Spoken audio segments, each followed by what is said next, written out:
The United States expects Daesh to use crude chemical weapons and human shields as it tries to repel the Iraqi-led offensive in the fight for Mosul.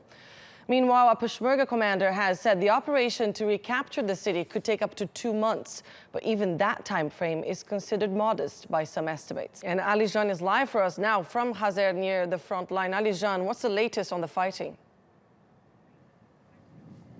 Well, I can tell you as we enter day 3 of the operation to retake Iraq's second largest city from 2 years of Daesh control, the front line with Daesh has been pushing further and further west. On day 1, we saw a pushback by about 12 kilometers. On day 2, not as much, half the distance they covered on the first day. But right now, they're about halfway the distance from where we are to the city of Mosul. So Iraqi and Peshmerga commanders expect the coalition forces to reach the outskirts of the city within 2 weeks and totally capture, liberate the city from Daesh control in about 2 months. And that meets the target set out by Iraqi Prime Minister Haider al-Abadi that Mosul would be cleared of Daesh by the end of the year.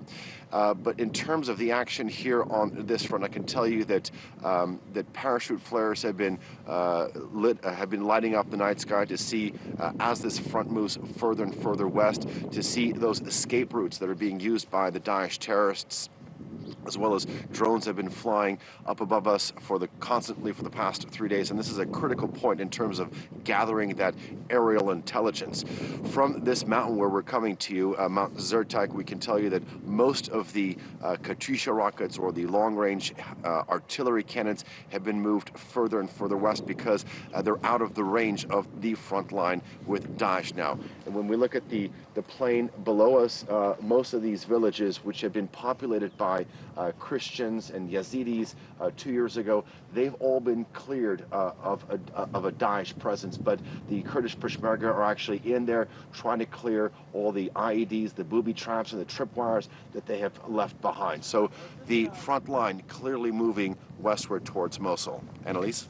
And this is the biggest military operation in Iraq in a decade, and it features several different forces. Turkey is going to be playing a role too. Indeed, and that's actually been one of the biggest points of contention between Ankara and Baghdad. The Iraqi Prime Minister has repeatedly demanded the withdrawal of Turkish troops that are based at the Bashika camp just 30 kilometers north of us. They're training the Kurdish Peshmerga forces in the northern Bashika front.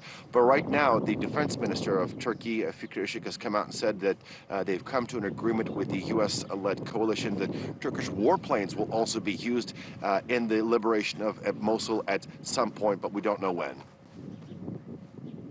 And now briefly, as we mentioned before, there's a warning from the U.S. about Daesh's possible tactics as it tries to repel this attack. How dangerous is it for civilians who are trapped in Mosul?